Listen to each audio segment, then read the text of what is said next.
You ready? Oh. Great start, Jack. Great start. Good Lord. All right. Here we are, Real Recovery Talk. I am your host, Tom Conrad. And to my right, we have Benjamin B. Benjamin B. in the house. Yes, sir. What up? Chilling like a villain. All right. And to my left, or it could be your right if you are watching on YouTube, we have Jack. I am Jack. What's up, Jack? Nothing much. Nothing much. How you doing? You know, I'm doing well. Down here in recovery in the great state of Florida. So, all right. Slow down a second here. Okay. First things first, thank you for watching on YouTube. Thank you for tuning into the podcast app. We are on Spotify, Stitcher, SoundCloud, Google Play Music, any podcast player. I think, any podcast player that people actually listen to podcasts on, we're going to be on that.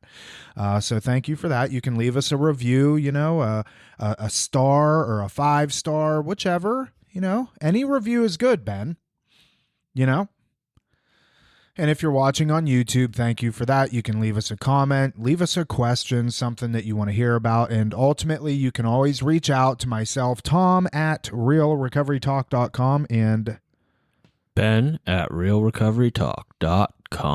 That was good radio voice. I know. I was trying hard. Yeah. All right, Jack, here we are. All right. So tell us a little bit about yourself. So let me just say this. This podcast, originally, I thought it was more for families and loved ones. That is a lot of our listeners, but we do have people that are struggling with addiction currently, and we have people that are in recovery for however much time. Everybody listens to it. Yeah. So I want you to I want you to look through the lens of, or speak through the lens of, you're talking to a loved one. Because I do think that's the majority of people. Right, Ben? Would you agree? I think so. We are. It seems like we're getting more and more, though. I don't know. It's hard to tell lately. More and more what? People that want to be in recovery, they're in early recovery or long-term recovery. All right, so speak through both those lenses. Sounds good. All right, but where I want you to start is just basically tell us a little bit about yourself, where you're born, how old you are, and we'll go from there. Cool. My name's Jack Stepp, and I am 23 years old. I'm from Virginia, Williamsburg in particular, and I really noticed that I had an addictive personality at the age of 15. And it started in a very different place than substance abuse. It started with, I grew up and I was always, like, when I was young in elementary school, bullied for my size. Real little kid, 100 pounds soaking wet, 5'4". And that, I started compensating with the gym. And from the age of 15 to 19, I was meal prepping. I wasn't missing any workouts. I didn't know what an off day was. It all started running back and forth in my hallway in my parents' house, doing pull-ups on the chin-up bar. And then from there, I YouTube university'd how to lift with proper form and create workout splits and try to become the most in shape I possibly could. I wanted to get rid of the idea that I was Jack the little kid. I wanted to be Jack the kid that goes to the gym, that works out, even to the extent when I have this memory burned into my brain being a sophomore in high school, and I reached for a brownie at the lunch table, and this girl interrupts me, like, before I take a bite and says, "Jack, isn't that against your diet?" And I was like, "No, I can have a brownie. Like, what are you talking about?" And until that moment, I didn't realize how serious I was taking the gym and that kind of lifestyle. But at the age of 19, I had a right inguinal hernia that was pretty, I needed emergency surgery for it.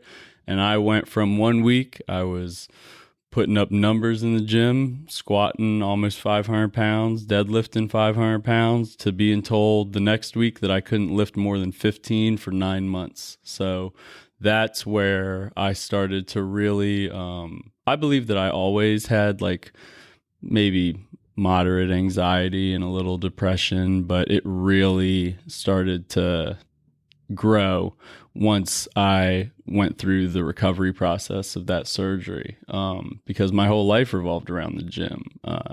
I made my daily kind of like plans around the gym.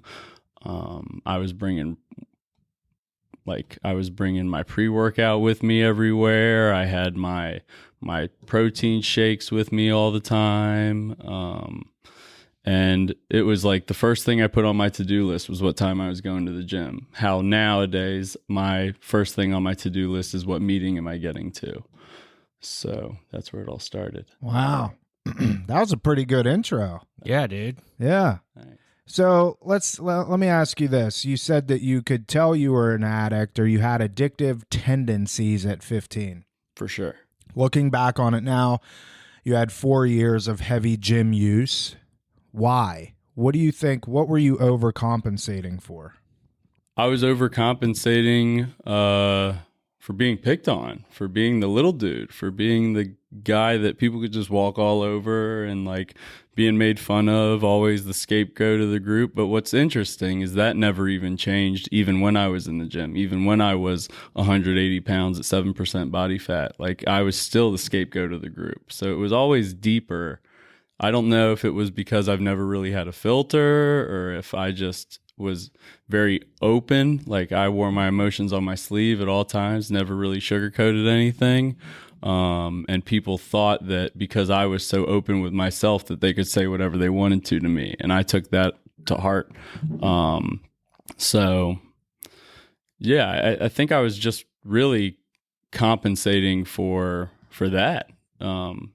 That all I knew was being like the kid that got picked on. So that's the being picked on is, causes you to want to make a change.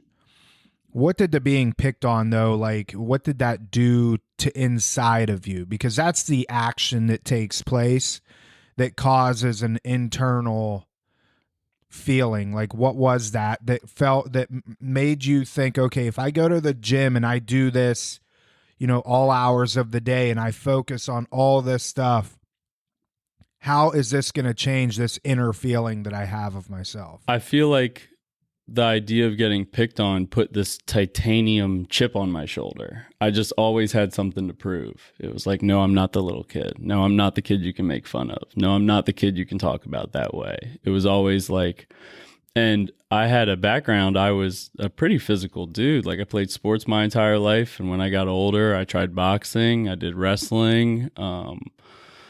I did jujitsu when I was in college. And, but I never I've never been in a street fight, never got into a altercation in school, was never bullied in that regard. It was always kind of like verbal abuse in a way.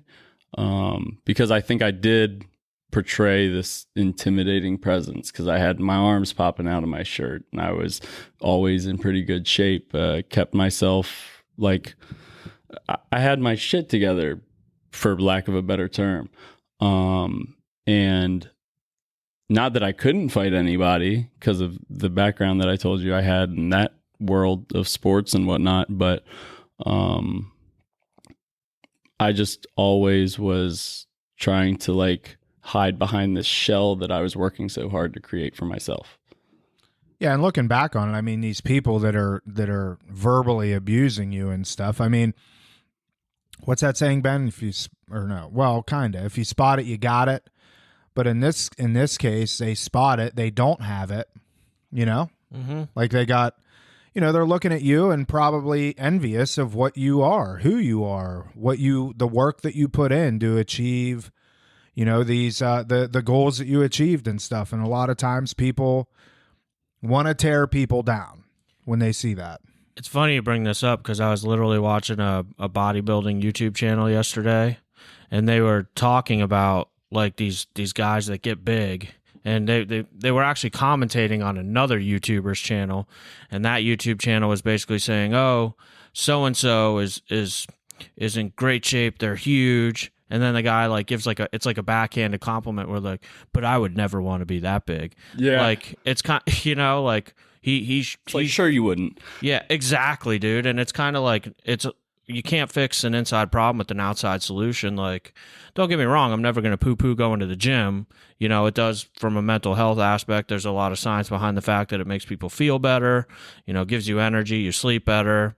There is a physical appearance that could give you more confidence, but if we're not looking at that internal stuff, like what Tom's saying, the fact of the matter is we can have this perception that people are going to tear us down no matter what we do. Right. I mean, for myself, even, how often do our therapists pick on me, like saying what I'm doing for this bodybuilding show is crazy, you know? Well, it's funny that you say that because I was thinking of that while he was speaking, was like, you know, it's easy for us in the office to take jabs at Ben and like, oh, Ben, eating again. Oh, Ben, your meal prep smells like farts. Oh, Ben, you know.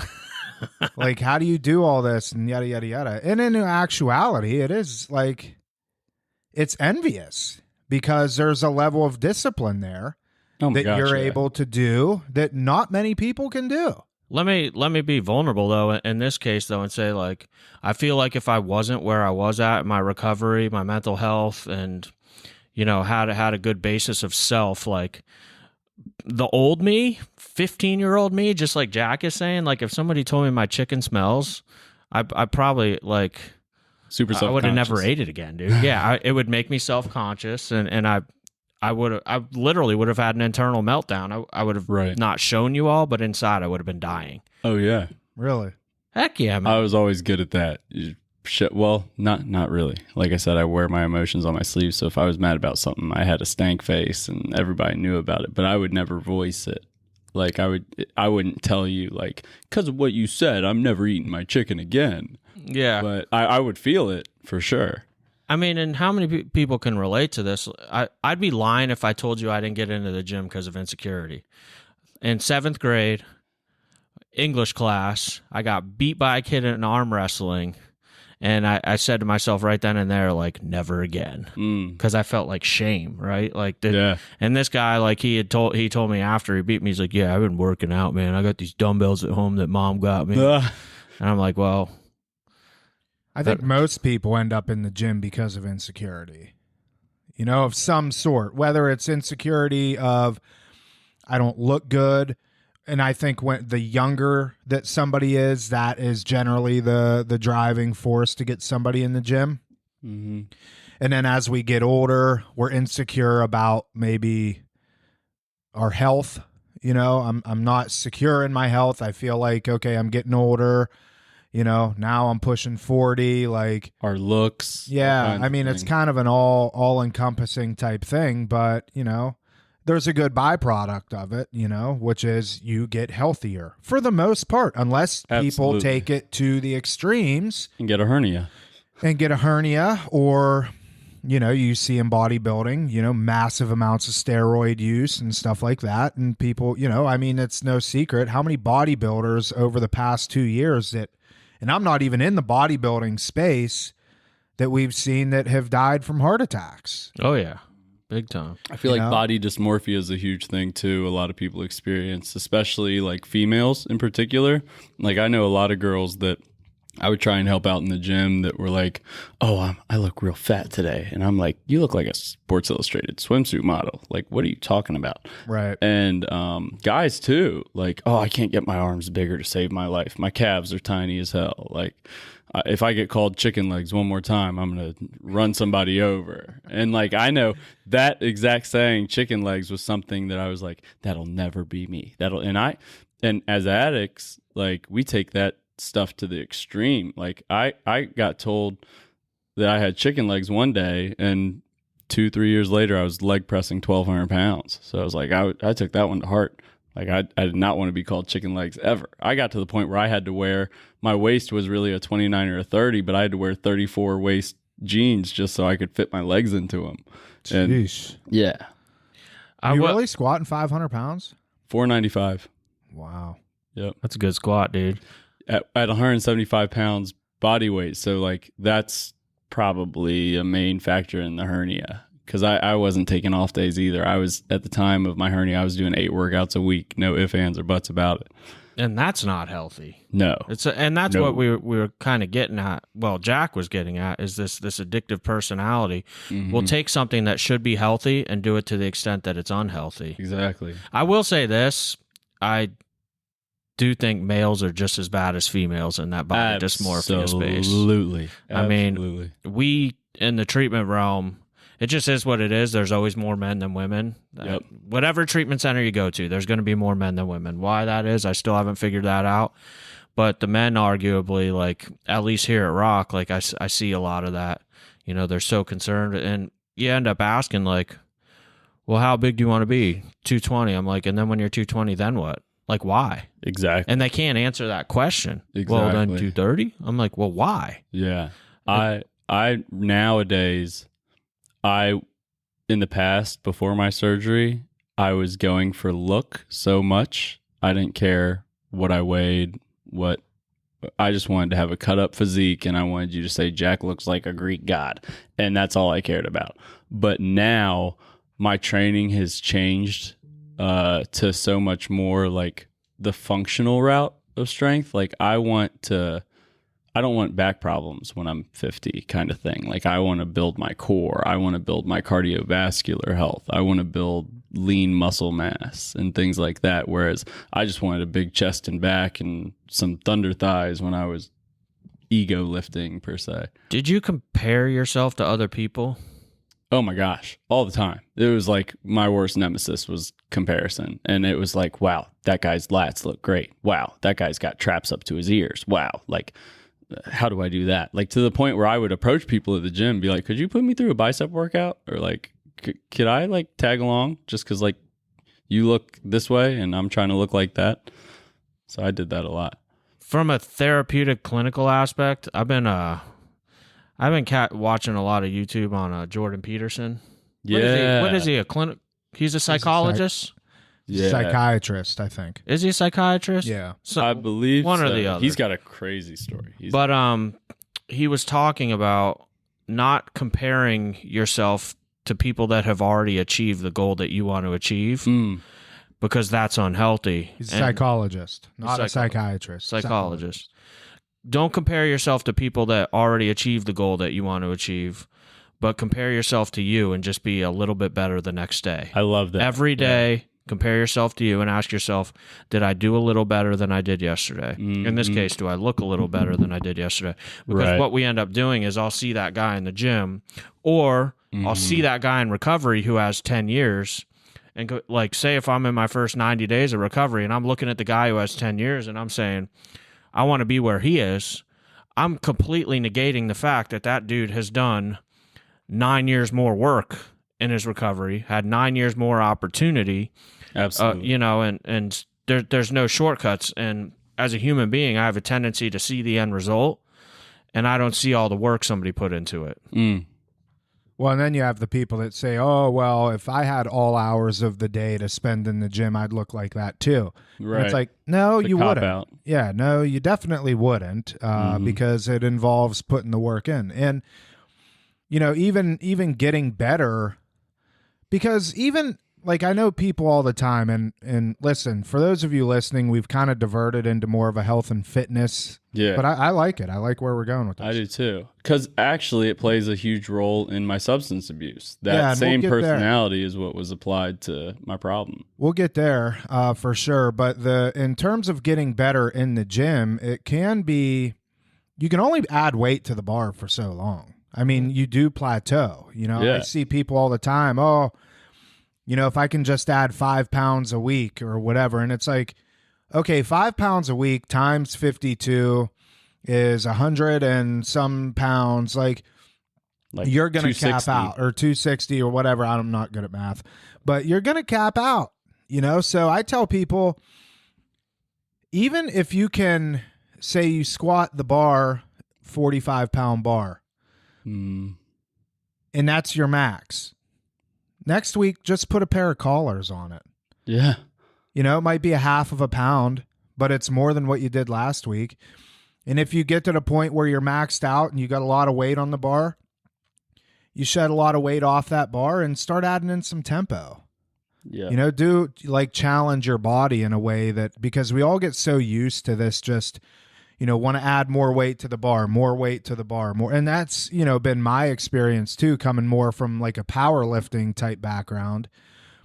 You get so wrapped up in the numbers that it ends up, you know, it has a severe effect on your psyche when you don't make that jump or you don't PR what your bench, or, you know what I mean? It really 100%. screws with you. So There's going off of what you were saying, just add the collars or add some tempo. Bruce Lee's got a quote or something along the lines of, I'm not scared of the man that knows 1,000 different punches. I'm scared of the man that practices the same punch 1,000 times. And it's like, you don't have to up the weight all the time, but you can get a whole lot better at, even if you've just got 135 pounds on the bar for bench, like you don't need to jump right up to 155 or 145. Like, you can improve your form, you can improve your time under tension, you can improve how, like, the volume you're training, like how many times you can get that 135 pounds up and down. Like, there's so many ways to master one thing instead of always chasing the next best thing or that next goal. Well, and if you go off of what you said earlier about you were squatting a lot of weight. Yeah, that led to an injury. There comes a point too where like if you're a power lifter and the name of the game is to eventually lift as much as possible for a 1 rep max, I get it. Like, that's a different goal. But for anybody that's just trying to live a healthier lifestyle, improve their lifestyle, you don't gotta do all that. You like, eventually you're going to end up hurt. Then you're not going to be in the gym at all. And you totally miss the purpose. And you start compensating in other ways. Like, oh man, the gym went away. Now what do I have? Pick up a joint. That was my situation. Exactly. That's where I was going with that. So I think that's a good, let's transition into that. At 19, you had the hernia? Yes, sir. And you got surgery, and they told you basically to stop lifting for 9 months? September 12th, 2019. I remember the day. Take us through that. So I was, the second I noticed was actually, I was at a JMU where I went to college. For anyone that doesn't know, that's James Madison University. I was at a football game on a Friday night, and I was jumping up and down on the bleachers, and I felt like I had just been shot point blank. And I was like, that doesn't feel good at all. Sat down, and it kind of went away, but every time I like twisted or moved a certain way, it was just this shooting sharp pain. I literally felt like I had a hole in my stomach. Really more like in the groin area, not to get too much information, but I went and it was miserable. They thought it was a million different things. They were like, at first they thought I had torsion, like my boys had swapped spots, and then that was terrifying because if you have that thing going on, if you don't get it repaired within 24 hours, you could lose your ability to have kids, and that's a major goal of mine, is to have a child one day.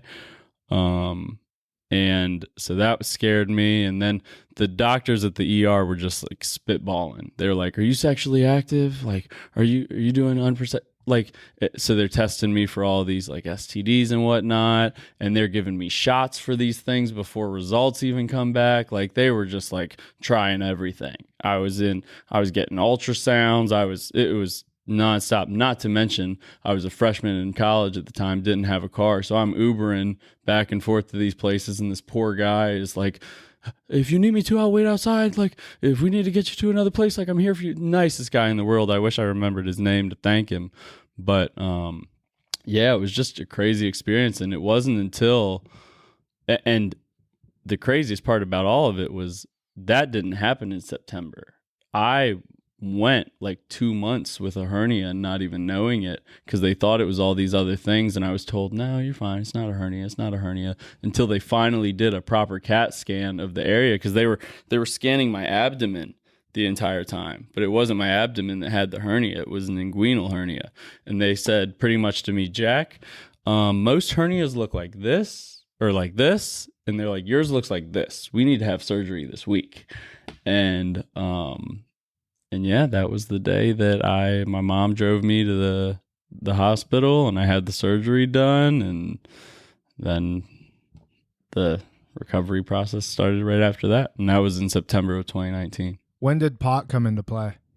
So pot was always kind of in my life when I first got into high school, just because I always hung around an older crowd, and that's what the juniors and seniors were doing. I played varsity sports as a freshman, and particularly the football team is what kind of got me acquainted, I'd say. I was hanging around like the starting quarterback, and he had kind of like taken me under his wing because he saw I was getting picked on and all this other stuff. Great guy. JJ, if you're out there, yeah, cool dude. But anyways, I was also like the guinea pig of the group. It was like, Jack, we got this new stuff. Like, you want to try it out? Like, hey, you want to, and pot was always like it was like a every other weekend thing up until the point of the surgery. And I was like, really when it made the major switch was like, I can't lift 15 pounds, but a joint doesn't weigh 15 pounds. And I have all this, like, I was getting unemployment because I was let go from my serving job, and so I had this surplus of cash, and it was just like the perfect storm situation. I always had marijuana; it was always a thing, and my mindset has always been like entrepreneurial and go. What's the next best thing? I had that motivated gym bro kind of mindset of like always bettering yourself, always doing more. And so like my growth and use was exponential. It wasn't but 2-3 months until I got from the point of I would only smoke on the weekends to it was a all day, every day kind of thing. And when did you notice that like it really started to become an issue? I noticed it started to become an issue probably at the age of 20, 21, in between the age of 20 and 21, because for a long time, it was super beneficial because it was scratching those itches that I couldn't, because I couldn't work out. It helped me with my anxiety, stress relief, the physical pain. And it just seemed like the perfect thing. But then it was like one day it just turned on me, and I went from being like this chilled out, like very creative, thoughtful dude to I was like a recluse. Like I was isolating in my room. I was smoking in my bathtub, like out my window. Didn't go to classes just so I could get stoned at 12 o'clock in the afternoon. And yeah, it really became a problem. I'd say a year to a year and a half into my use. That's interesting because, as we know, marijuana is something that is becoming legalized everywhere, and it's going to be legal everywhere, probably relatively soon. And people don't generally hear these types of stories when it comes to pot. Right. I'm not one to specifically myself throw stones at pot. I don't have any issues with it, mainly because I do feel that there is value with marijuana in certain instances with certain people. Same. But this isn't what we're talking about here. You know, the times that I would sign off on marijuana use is if it's, and I'll speak frankly in terms of my dad. My dad got sick. He got prescribed a ton of opiates, and he used marijuana to kind of titrate down and not take as many opiates. And in that situation, I would much rather you smoke marijuana than take a bunch of opiates. But you know, there's other people in my life that I have seen that just want to get high, and that's all they want to do. And one person that I know, you know, went into a psychotic break at 21 years old. You know, so I did that at 22. Yeah. So, I mean, and these are the things that, like, although, you know, I think there is a time and a place for marijuana, it's few and far between, in my opinion. Like, it's just, you know, now it's just kind of, you can go anywhere. I mean, to get a medical marijuana card is 15-minute doctor appointment. Yeah. Like I could go in today and I have no pain, no real reason to need a medical marijuana card. But give me 10 minutes and a drive to the doctor, and I'm sure I could get it. Absolutely. Anybody could over the age of 21. So you said that it you know, was becoming an issue and you were a recluse. Did you dabble in any other stuff, or was that pretty much it? Yeah, so I drank fairly heavy. I didn't believe in, but it was weird. I didn't necessarily drink alcoholically, and what I mean by that is like I could have a beer or 2 beers and just not be feeling it and put it down. What I couldn't do was finish half a beer. I always had to finish whatever I started. But I was never the kind of person with alcohol that like the second it touched my lips that I like was drinking until passing out. But I also at the same time was the kind of person that could run up a $70 bar tab in 15 minutes, like just taking shots. So, I experienced both ends of the spectrum, and really what got me in trouble, I mixed the two a lot. And then as a freshman in college, I was introduced to cocaine for the first time. I've done cocaine less times than I can count on one hand, but there was that, and then there was I tried mushrooms once. It was great until it scared the shit out of me, and I thought people were coming to kill me. That's how I am, dude. Oh my gosh, it was terrible. And then because in that current situation, not to go too dark, like deep into it, you ever seen the Wolf of Wall Street scene where they take the Quaaludes and they're like outdated, so they take a long time to kick in, so they just keep downing them like it's not working. That's how my experience went with mushrooms. It was like we took half a gram, it was like nothing, and it took a whole gram, it was nothing, to the point we took an eighth, and then like 30 minutes later we were like, I think it's working. And but then I've never done that since. And yeah, so I dabbled in other things, but pot was just my thing because I was always such a high-strung, go individual that it allowed me to kind of have like some consistency in my life at one point. Like when I couldn't calm myself down, it could. So if I couldn't sleep at night, or if I was just like jumping off the walls, because I don't need any caffeine to be a high energy kind of guy, and it would just mellow me out to the point where like I could have a casual conversation, or I could actually enjoy a TV show and not have a million other thoughts going through my head, because I've recently discovered that I'm also ADHD.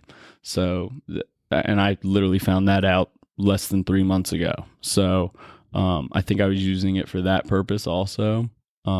But yeah, I loved it. I romanticized it. I fell in love with like the ritual of grinding it up and rolling it into a joint or putting it into a bong. And so it really had, I mean, not to cut you off, but I mean, it like your life revolved around this. 100%. What about when you were fully recovered from the hernia surgery and you kind of got the green light to go back to the gym? What happened then? I stopped going to the gym. Why? It zapped me of all my motivation. Yeah. Like it was, and it's so funny because like you even said earlier, it's like, it's very rare to find somebody that says their drug of choice is marijuana. But what I always bring up to people is like, anyone that's outside of recovery either is or knows somebody that has a quote unquote problem with pot. Like all they do is sit around and smoke weed. They're not fulfilling their potential. They're not, making the most out of their day. And to me, I argue that that's almost more dangerous than having a obvious problem, because if you're just living, like, let's say your potential is this, but pot makes you say like, this is okay, and you're just living in that. And then it comes the day that like you have either, whether it be a near-death experience or like you experience some health complications, and you have that like, oh shit moment of like, wow, I'm really not living. Like I'm not living the way I want to be, or I'm not making the most out of my life. And that's a direct result from marijuana. It's crazy the amount of people that I've talked to that say like, I would love you to talk to my son, or I'd love you to talk to my girlfriend, because like they have a problem with pot, but they're not in recovery. They're not an addict per se. And that's why I really want to share my story a little more, to just like kind of bring some awareness to the topic. Well, I'll say this. is definitely a biological and genetic factor when it comes to different types of drugs. Mm-hmm. We use this example all the time. You give Adderall to somebody who has ADHD, it calms them down. You give it to a different person that's quote unquote normal, Yep. it speeds them up. Alcohol, kind of going with the pot thing. Like I personally, like, you know, if someone wants to smoke weed, fine. But keep in mind, I also have the same look on alcohol. If you're not an alcoholic and you can have a glass of wine a few times a week and it doesn't cause you a problem and it doesn't consume your life and become the number one thing in your life, go for it. It falls under it's not like, this isn't like an outlier.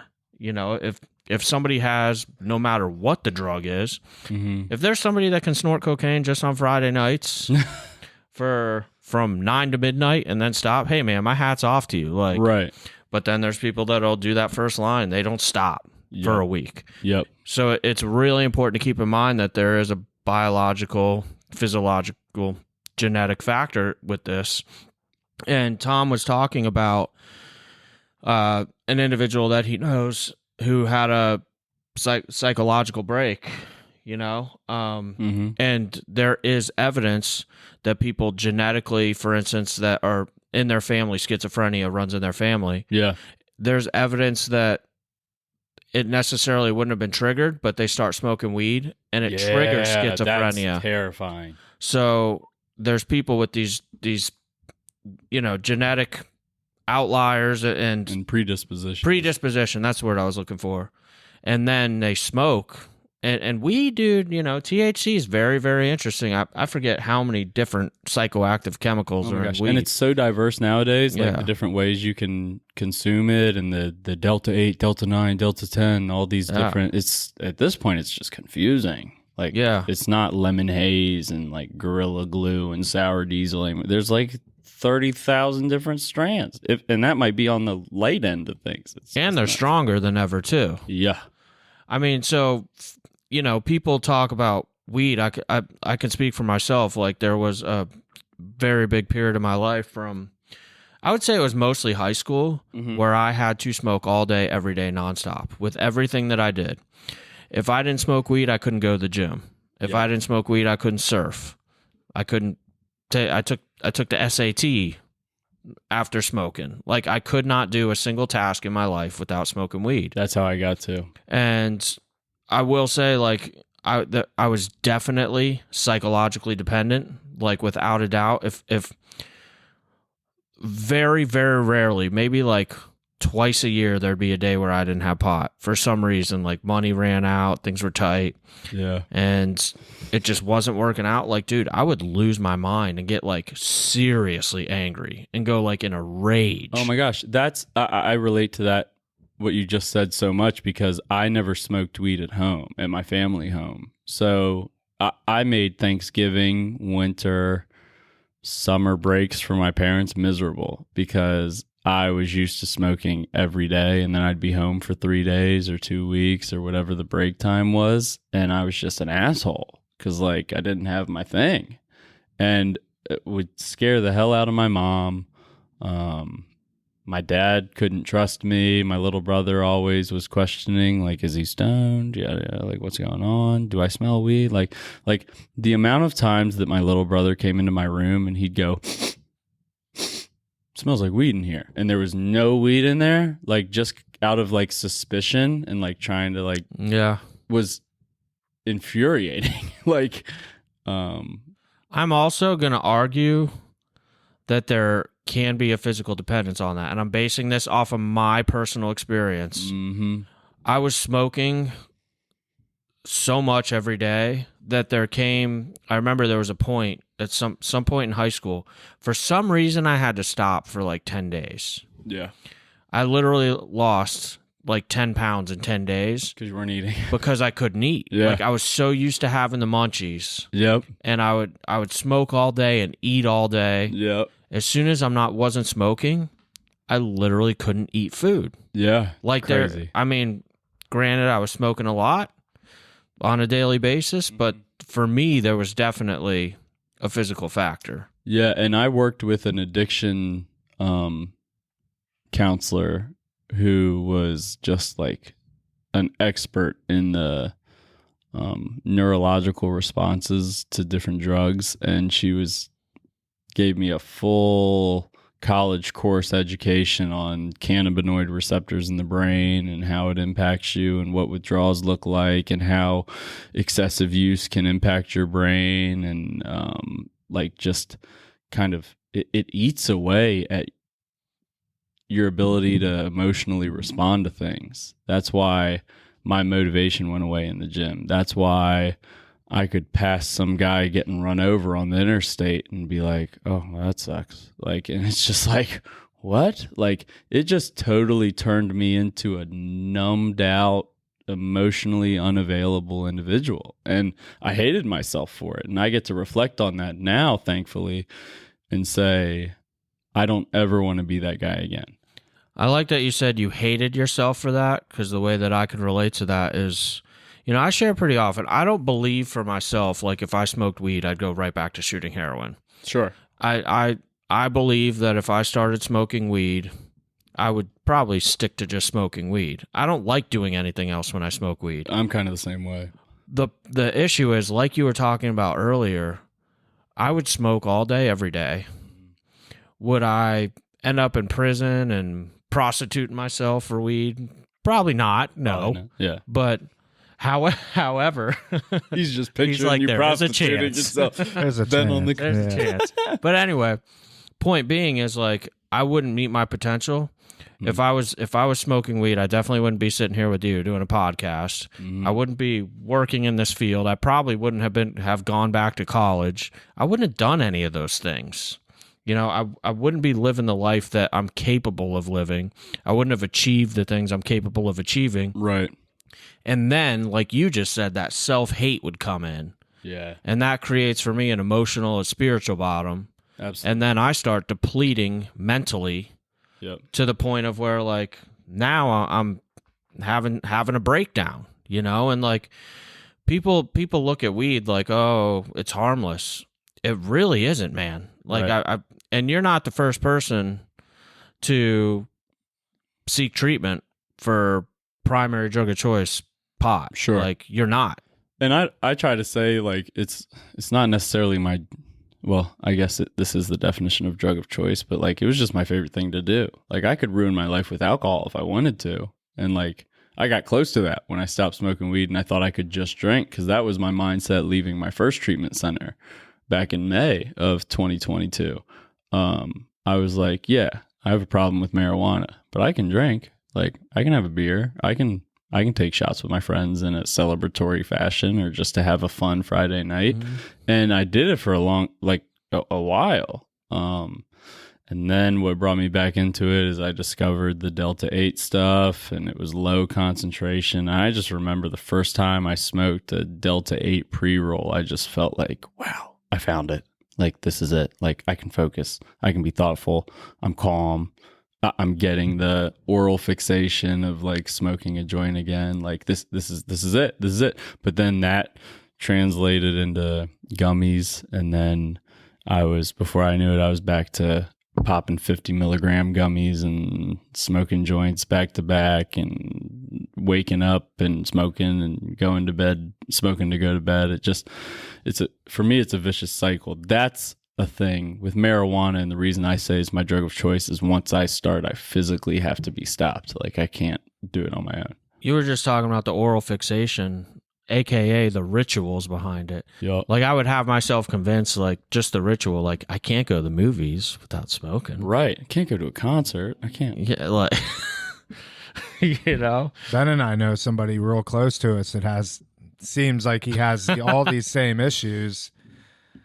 We should send him this podcast. Yeah, we should for sure. The only other thing that I want to on the weed topic, something that you said, Jack, that I want to draw attention to is that people that go through this life without even acknowledging that it's a problem is arguably worse than it acknowledging that it is a problem. And I think there's a lot of validity to that, because if you go through life without thinking that there's a problem, there's no reason to fix it. And then, Ben, like what you were saying, you don't know what you don't know. And it's kind of what we were talking about, like with Suboxone.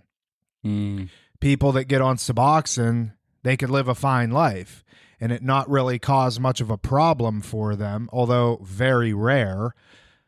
You aren't operating at your fullest potential, you know? And so somebody that is smoking a lot of marijuana acknowledges it's a problem. Yeah. It gives them somewhere to start and something to work on versus just going through life thinking, whatever, it's, not really an issue. So you're never going to try and stop, I suppose. And then you're just never going to live to your fullest potential. And that's how I relate to the AA saying that is brought up all the time of cunning, baffling, and powerful. That's how I view weed, because it's a sneaky son of a gun. Like you never really realize you have a problem because of the effect that marijuana has on your brain.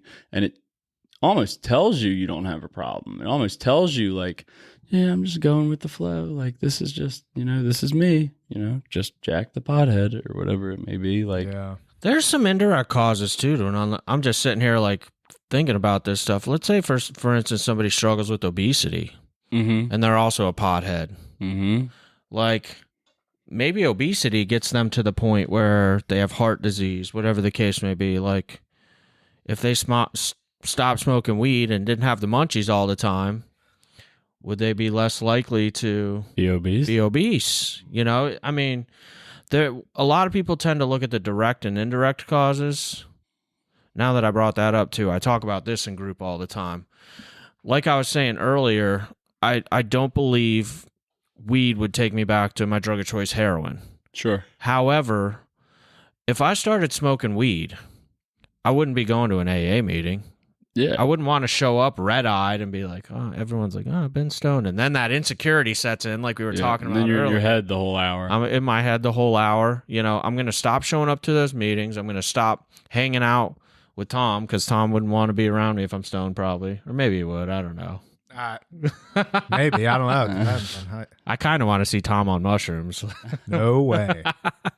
But I digress. Point is what I'm getting at is indirectly, if I started smoking weed, would it take me away from everything that helped get me sober? Right. Because I hear we get a lot of clients here that they come in with the drug of choice of crack or alcohol. And they're like, when I leave, I'm going to smoke weed. And I'm like, wait a second.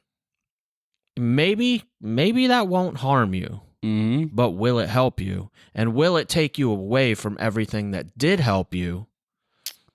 There's someone that actually works at Rock that says all the time, yeah, I probably could have gone the marijuana maintenance round, but I wouldn't be the man that I love so much today. Like, and I feel the same way. Like, those intrusive thoughts hit my brain almost on a daily basis still, in the form of a craving or whatnot, where it's like, yeah, I could probably go back to smoking weed and not ruin my life because, like, I got balance now. Like, I have all these other things that are going to keep me grounded. But in reality, like, yeah, maybe, but, like, I don't want to find out because I love the direction I'm headed now. Well, and I think it's obvious to say that if you are smoking pot, you're not sober. At least in my opinion. No I know way. Some camps out there, California sober. Right. Demi Lovato, which she's no longer California sober, I guess. I have no idea. She denounced it. Yeah, I don't keep up with the pop culture. But, here's an interesting thing. There's the saying goes, a head full of AA and a bottle of booze never mixes.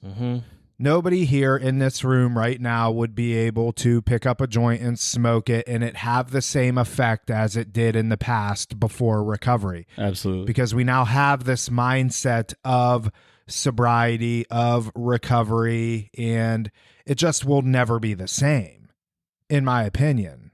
Totally. I don't want to. All right, let me say it like this. It is what it is. I've been clean and sober for just over 12 years.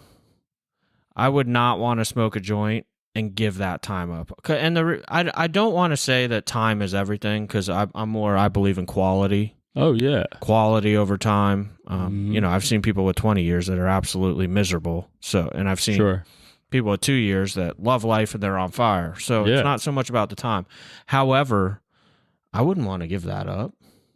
No. That's my biggest thing. Like that, especially this being my second treatment center. My biggest thing, I'm kind of in the same boat as you. I totally agree with what you're saying about quality over quantity of time. But at the same time, I view time as like the most valuable resource. It's the only thing that we can't get back. We can get the body back. We can get the money back. We can get the relationship back, but I can't get back 5 minutes ago. So, it's kind of funny because this does happen in meetings, and we're kind of covering it a little bit, but I do know people who had like 15, 20 years of sobriety, and then all of a sudden they stop showing up to meetings, and everyone's like, dude, this guy was here like 7 days a week, part of the crew, went out fellowshipping Friday nights when we all go out to eat and hang out after. Where have they been? Oh, they started smoking weed. They don't come around anymore. Ugh. And it's like you just threw away a huge chunk of your life and something that had meaning for you. Like, yeah. Well, and in my opinion on that is they missed something in the 15 or 20 years because, the whole idea behind sobriety is removing any and all mood and mind altering substances and being okay with ourselves the way that we are as a person. And if you're in a position to where you're not okay with yourself and you find it necessary to smoke weed, you miss something somewhere. Right. I think, whether it's on the spiritual side of things, the mental, emotional side of things, even the physical side of things. Look, I know people that are sober, but they are, fall into depression or, or just not Life okay. happens. Yes, exactly. Life happens. Whatever the case is, you can go into the gym. There's other things that you can do that are going to help get you out of that. Those are all the things that we've been taught in recovery. Like a lot of times people, I think, view AA as like this, all it's about is meetings and sponsorship and working the steps and taking people through the steps, and that's it. When that's the furthest thing from the truth. I mean, there's so much more to it. I've learned, listen, I did the steps one time. 12 years ago, 11 and a half years ago. I can't sit here and tell you what the steps did for me, right? That, in that moment, yes, I know it was necessary. I did them. It served its purpose. Could I benefit from doing them again? Yes, of course. But what AA has done for me overall is help me build a sense of community of like-minded people. Mm-hmm. And inside of that community, I've learned that I can have fun in recovery, in being sober without having to put any sort of substance in my body, and I can deal with anxiety. I can deal with low levels of depression and, these sorts of things. It just happens when you're human, and not have to put something in my body. And I feel like that you miss that. If you've missed that, and you find yourself going down that road, you need to circle back and absolutely circle back. Where do we know that from, Ben? I don't know. I'm gonna circle back with you on that. Oh, ain't there like a circle back girl? What? Yeah, Jen Psaki. Oh yeah. I'm like, why do I know that? The press secretary for Joe Biden. Oh, dude, that was the first one. It just makes me laugh because there was like a remix. Somebody did a rap song. Yeah, it was on YouTube with that. Yeah. Anyways. I kind of feel like we have to play it on here so people know what we're talking about. Because it is funny. It's comical. Not to make this political. Like, no, literally laughing. It won't be comical to people that don't have any clue what we're talking about, which is probably a lot of people. Sure. But, Jack, I appreciate we're coming up on an hour here, dude, so we got to wrap up. But yeah. Anything. So let me ask you this, okay? You come in contact with a family. You said that you have a lot of parents reach out to you and say, hey, can you just talk to my son? Can you talk to whoever? How are you going to instruct parents or loved ones? They have somebody in their life that's like you. They want to give them help. Like, what are some tangible things that they can do to help get their loved ones some help? I feel like you have to get just as vulnerable with that person as you would like them to get vulnerable with you. And what I mean by that is I feel like you have to go and be completely transparent and honest with that person and say, hey, I hope you know this is coming from a place of love, but you've been heavy on my mind. I've been thinking about you a lot lately. I don't know if you even see it yet, but you're becoming more withdrawn, or I see you slipping into a little bit of depression, and I'm just worried about you. Like, what's going on? Can you talk to me about how you're feeling? And if it comes up, it comes up, and if it doesn't, then you try again another time. But at the end of the day, I feel like for someone to really experience recovery and to make the most out of this kind of program is they have to discover that for themselves.